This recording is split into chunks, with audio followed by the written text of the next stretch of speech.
James Gunn has teased his new Superman movie.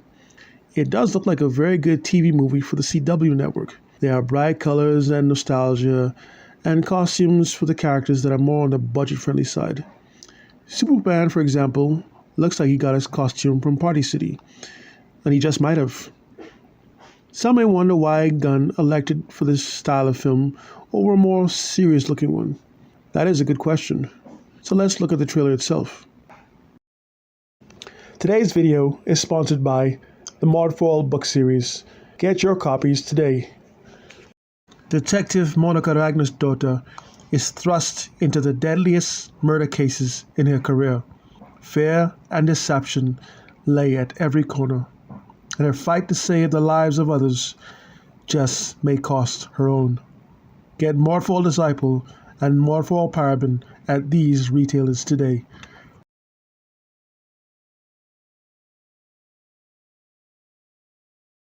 In the first scene of the trailer, we hear an object crashing to the ground at a very high rate of speed.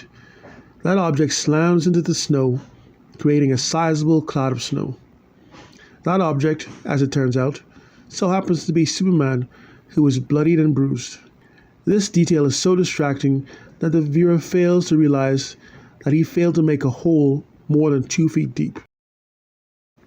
Considering that he fell at a tremendous rate of speed, his body mass, and his indestructible nature, he should have made a crater measuring no less than 5 feet deep, especially if an opponent hit him so hard that he is bleeding and wheezing, and that he preferred to leave and run away home.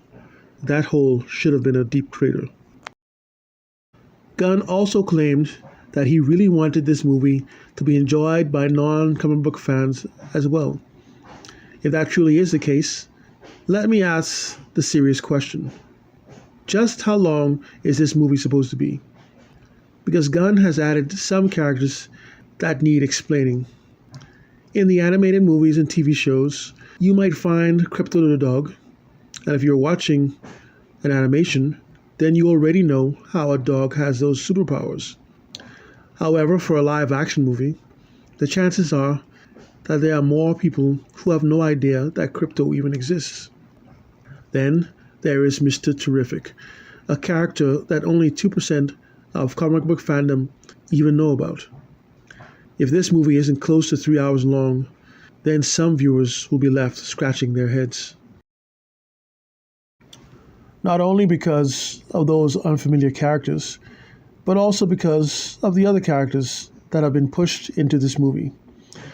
We have a member of the Green Lantern Corps, Hawkgirl, Lex Luthor, the fire-breathing creature, the man with the scarred face, even other characters.